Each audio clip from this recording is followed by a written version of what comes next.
Athirampuzha saint Aloysius സ്കൂളിൽ ലഹരി വിരുദ്ധ ദിനാചരണത്തിന്റെ ഭാഗമായി സൈക്കിൾ റാലി നടത്തി.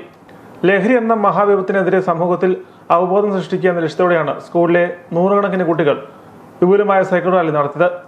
റാലി അതിരമ്പുഴ, ഏറ്റുമാനൂർ എന്നിവിടങ്ങളിലൂടെ സഞ്ചരിച്ച് സ്കൂളിൽ സമാപിച്ചു. ജൂൺ മാസം 26-ാം തീയതി ലോക ലഹരി വിരുദ്ധ ദിനമായി ആചരിക്കുക.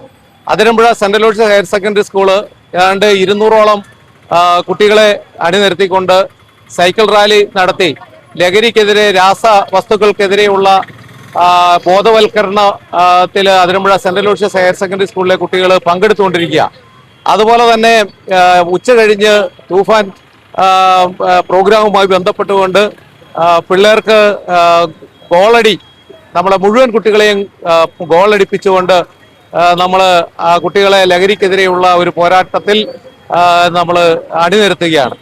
അപ്പോൾ Athirampuzha saint Aloysius higher secondary school എല്ലാ കൊല്ലം, കഴിഞ്ഞ കൊല്ലങ്ങളിൽ നമ്മൾ കൂട്ടയോട്ടം സംഘടിപ്പിച്ച് പൊതുജനങ്ങൾക്ക് ലഹരി വിമുക്ത കേരളം സൃഷ്ടിക്കുന്നതിന്റെ ഭാഗമായി കുട്ടികളിൽ ബോധവൽക്കരണ പരിപാടികളുമായി മുൻപോട്ട് പോകാൻ വേണ്ടിയുള്ള ഒരു പരിശ്രമത്തിന്റെ ഭാഗമായിട്ടാണ് ഇപ്പോൾ നമ്മൾ ഈ റാലി സംഘടിപ്പിക്കുക.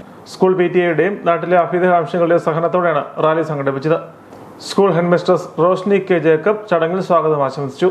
School administrator father Bibin Kattathara റാലിയുടെ ഉദ്ഘാടനം നിർവഹിച്ചു. Excise preventive officer Kanmanikuttan cycle rally flag off ചെയ്തു. Higher secondary school principal Binu John, school കായിക അധ്യാപകൻ Joshy Manuel, senior assistant Francis Salas എന്നിവർ ആശംസകൾ അർപ്പിച്ചു.